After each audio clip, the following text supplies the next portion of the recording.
First of all, I have a little bit of start, stop type of energy between you and another person. And it almost feels to me like there might be geographical distance between the two of you, wherein, when you guys are together, the relationship is great. There's a lot of plans. There's that hopeful, optimistic energy where you both feel like, yes, this is the right person for me.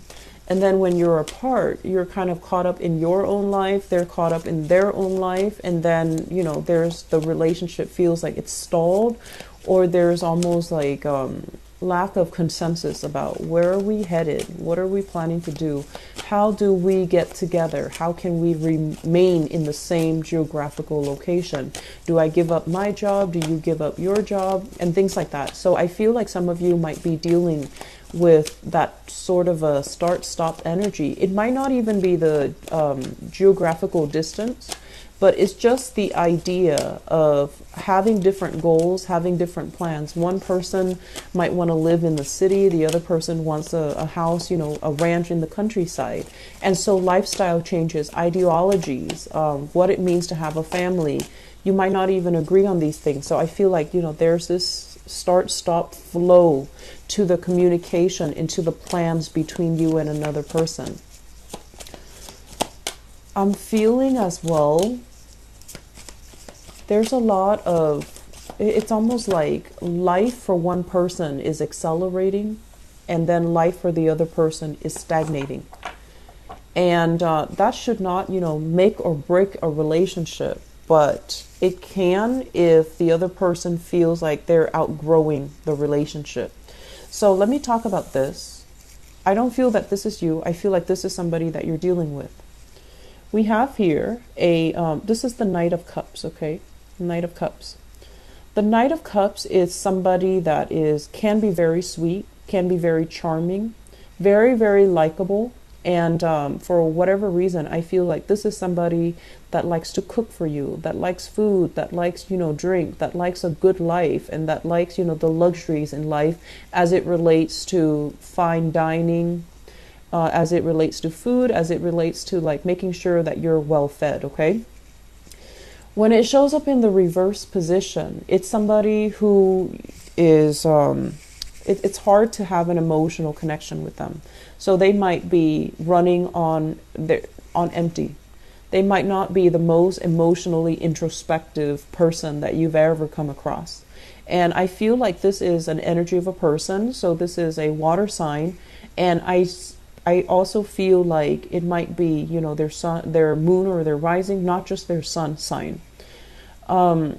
So Cancer, another Cancer that you're dealing with, Pisces or Scorpio. And when I see this card, I feel like you care about somebody, you like somebody. But a lot of the times too, when I just feel that you could be male or female watching this, and I feel like, the concept of gender roles apply very strongly to you, wherein you feel like men are supposed to do this, women are supposed to do this, okay? And so you might also be dealing with somebody who kind of defies these stereotypical gender roles. So they might be a woman that you're dating, and their energy can be very masculine. They're super, super charged. They're not, traditionally what we associate with the feminine ideal, where they're nurturing, caring, emotionally available. And so you're dealing with somebody, yes, they care about you, but they're not a mushy, fuzzy type of a person. And when you're with somebody, you want that emotional connection to feel that it's real, to feel safe, and to feel secure. And I'm also sensing that you're with somebody who has been through a lot of turbulence in his or her past. Somebody who, travels a lot or has been through some really deep, dark stuff, okay? So I honestly feel like they've just had a very interesting life, but I feel like you look at their life and you look at the decisions that they've made, and you look at the person that they are, and I feel like you care about them. But it just feels to me like there's so much that they have been through, And because of they've been through so much, they had to block out that emotional trigger within themselves in order to cope as a coping mechanism. And so you're meeting them, after they have already overcome all of these ordeals. This is the Six of Swords. It's somebody that, has been through a lot and has learned from their past mistakes. When it's in the reverse position, I feel like they might be a little bit crippled by their past mistakes. And so they turn off that emotional side to them as a defense mechanism, as a coping mechanism. And so invoking that emotional side to them is very difficult. It's very challenging. And so while you care about this person, I feel like there's definitely a lack in emotional investment or an emotional openness between you and another person. I feel like for some of you, your partner might feel that this is you, might feel that about you. And they're trying to reach out to you. But it just seems like there's a barricade. There's like an emotional barrier it's like inadvertently put up by somebody, by you or by the other person. That's not allowing the relationship to grow deeper. Okay, so that's what I'm feeling here. Doesn't mean that it can't work. It just requires a lot more vulnerability. It requires a lot more patience from both sides to kind of crack through that exterior, that tough, that non-feeling, aloof type of an exterior.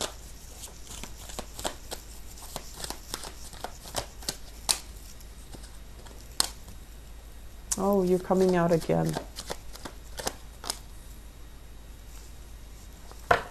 So we have here the Ace of Wands. And the Ace of Wands, this is a situation where we let our passions kind of, get the best of us, okay? This is like attraction, chemistry, feeling really, really, really attracted to another person.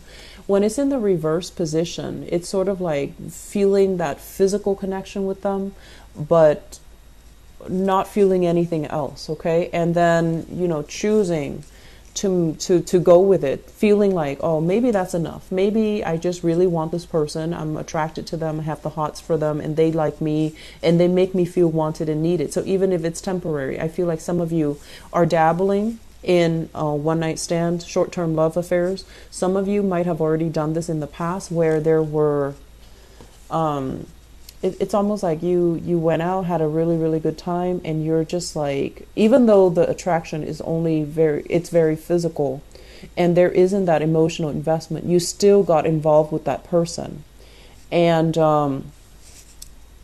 I usually think of this as, being involved with somebody who's already in another relationship, or you being involved with someone when you were in a relationship yourself. So it's like choices that were made when there was alcohol involved, or even choices that were made that were not in your best self-interest, okay, or in your higher good, not so much your best interest, because I feel like you wanted someone that you knew would not be good for you. And I feel like, passion and desire took over, and the interaction on a superficial level, it was nice, and you felt like maybe that's enough. And it turns out it's not really enough. And I do see some disappointment associated with this.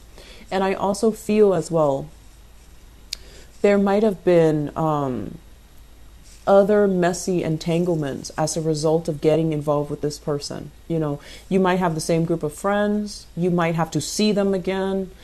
Or I feel like they were involved with somebody else, and then that opened up a whole other can of worms. And so the situation became kind of like, how do we dodge these people? How do we, I honestly feel, Cancer, I feel like you were involved with somebody else while you were dating somebody else. And I feel like promises were made, and rather than owning up and, setting the situation straight, I feel like you dodge responsibility. That's what it feels like to me. This is a card here about, social dating. This is a card overall about having a lot of options on the table and going with your, baser desires rather than going with, with your higher guidance, okay? So making a decision that allowed you to feel temporarily good, but in the long run, it can leave you feeling very, very depleted. It can leave you feeling empty, and it can leave you feeling like, why did I do that? So I feel like some of you are still grappling with this decision or still are dealing with it, and it's not a comfortable space to be in. If you are dealing with a water sign as well, I'm sensing there is some third-party interference in that relationship as well. Another water sign, so another Pisces, another Cancer, another Scorpio. I do feel Scorpio and Pisces coming out strongly for you guys.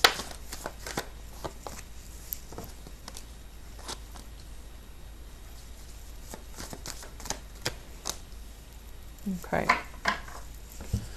So for those of you who are dealing with a fire sign, I really like this card because I feel like this is, it's not something that you see in the traditional Rider-Waite deck with the Page of Wands, but this Page of Wands is very, very elegant.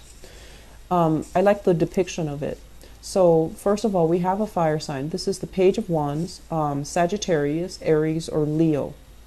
This is somebody I feel like quite exotic looking, really beautiful, dresses well, takes care of herself, grooms her hair or his hair, and you know they're adventurous, but it's almost like a fire sign mixed with some type of Virgo, where they're really careful about their appearance. They care about the way they look. They care about, you know, the persona and their appearance. Not in just for vanity reasons, but I feel like it's because they do care. When they're with you, they want the way they look to be a reflection of you. They want you to be proud of them. They want you to be happy with the way that they look when they're with you. So I feel like it's somebody that is very, very considerate, very kind, very loving, and very nurturing. They like adventure, but I feel like, you know, they're kind of scoping the horizon for somebody that can be a life partner to them, but also can be somebody that they can have adventures with. So they're looking for a best friend as well as a relationship partner. So they do want that, you know, spirit of adventure, but they also want someone they can emotionally connect to. For some of you who are dealing with this fire sign, we have here the Two of Cups, and this is a really, really beautiful energy. This is somebody that you really like as a person. This is somebody that I feel, you know, the meeting might have been very fated, might have been very serendipitous, the way that you met, the way that you came together. And you might as well have mutual friends. So it might start out as a friendship. It develops into something more. So you have a great deal of respect for this person. Between you and this person, the love, the passion, the chemistry, the friendship is really, really strong. It's very solid and it's very stable. However, there's an element here about how is this going to work? How are we going to work things out? How are we going to be together? I feel like there might be some logistical issues between the relationship or in affecting the relationship. And if they're at a distance from you, that might be it. You're trying to find ways to navigate the situation. You're trying to find ways to make things work. You know that this is a really good person.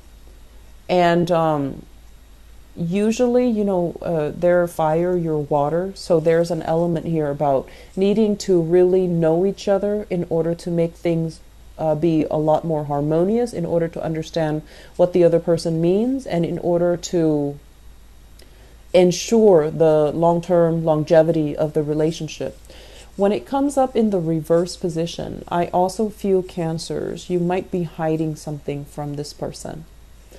They're 100% in, I feel. They're honest, they're faithful, and we have this magician energy here in the reverse, which means there's something that you might be hiding from them.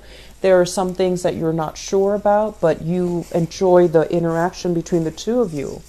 And so if you are dealing with this person, aim to be very, very straightforward, very honorable, because this is someone that they need to really look up to and admire their relationship partner. Otherwise, they wouldn't be around. So if you fall from your pedestal, That's it. They're not going to look at you twice. They're not going to waste their time. So I feel like there is a lot of potential here for those who are single and encountering a fire sign: Sagittarius, Aries, Leo, Sun, Moon, or Rising. There's great chemistry, great rapport, great friendship that can be had with this person, but I feel like you're not really sure if you want to pursue things further, or you're not really sure. You're trying to overcome some obstacles that's preventing the two of you from coming together. I hope you're trying to do that rather than, trying to hold some information back from them. Okay? So operate more from the higher vibration when you make decisions. Okay? So let me see what advice do they have for you here for the month of November 2017 in terms of your love life, your romantic life, and your relationships.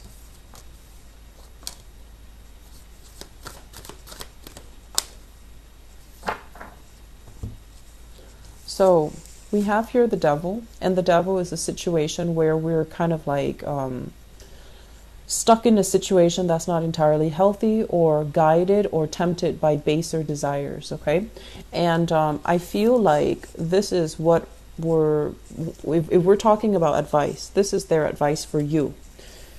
This is someone who's got it all. He's on his throne. He's got a lot of opportunities that he's looking at. This is what I call like a very, very attractive person. He or she is quite flirtatious. They have a lot of people kind of throwing themselves at them. Okay, so I feel like this might be your energy, Cancers, where you're at a point where you have a lot of suitors. You can pick and choose among the people that you want to be with. You also can pick and choose people outside of the relationship, and no one would find out, because you're smart, you're strategic, you know how to cover your bases, and you know how to influence a situation so that you don't get caught. And I'm also sensing as well, if you're dealing here with a fire sign, this is a fire sign in a relationship that might feel very, very restricted. It's causing you a lot of stress and strain, and breaking away from this might be a good idea. If this is somebody that is overpowering you or is bringing you a lot of stress and a lot of strife, and they might be accusatory. Okay, they might have a very, very, very jealous streak. They might be accusatory. Keep in mind that a lot of the times when you're in a relationship and somebody is jealous without any reason, it's also because they're cycling through worst case scenarios, and they themselves might have the tendency to stray in their relationship. So they're kind of projecting that insecurity, and they're projecting, their trust issues onto you, because they have the proclivity to step outside of the relationship. So I feel like you're dealing with someone that's really stressing you out, that's accusatory, that's very, very jealous. If that is the case, that is a very, very toxic relationship. So you might want to see yourself out. On the other hand, if you're kind of like on the, I guess like the flip side of this, and you have temptations coming into the picture, and you yourself, you're trying to keep yourself chaste, you're trying to keep yourself, you're looking for that, not just a one-night stand, but like an emotionally secure relationship. You try to hold yourself back. Try to operate, like I said, more from the higher vibration of it. Don't do things you might regret. Don't step out on the relationship. And if a relationship is too restrictive, get out of it before you stray, or before the other partner strays. So I do see a lot of temptation coming into the picture. I do see you at a point where you can pick and choose. You can step out in a relationship and totally get away with it. But I feel that you're hesitant because you don't want to hurt other people. You're also in a relationship where you're hesitant to leave because you don't want to hurt the other person, or the other person you feel has a lot that they've been through already. You don't want to be, that last straw that breaks the camel's back. You don't want to leave them at a point where they're very exposed and very, very vulnerable. So you're kind of biding your time. The bottom line is, I feel like the relationship is not all that great. I feel that the relationship is very fear-ridden. Okay, it's there's a lot of fears here, is what I'm sensing. So it doesn't seem to me like it's completely healthy. So, see your way out, okay? So Cancers, I do wish you all the best. And if you're dealing with this, please, reach out to family members, reach out for some guidance, reach out for help. And you need to start taking care of yourself, okay? Don't stay in a situation because you fear that the other person is going to turn for the worse, okay? It doesn't look to me to be entirely healthy, all right? So I hope that you can get yourself out of this. Please take care of yourself. I do worry about you and the the Piscean people. I do worry about you, not so much Scorpios, mainly because you have such a good heart and you're too open. Your energies are very, very open, and you're susceptible to attracting people that might want to dominate, overpower, or even look at you more like a sexual conquest, okay? So just please be careful about that, okay? So take care of yourself. I'll talk to you guys soon. Bye-bye.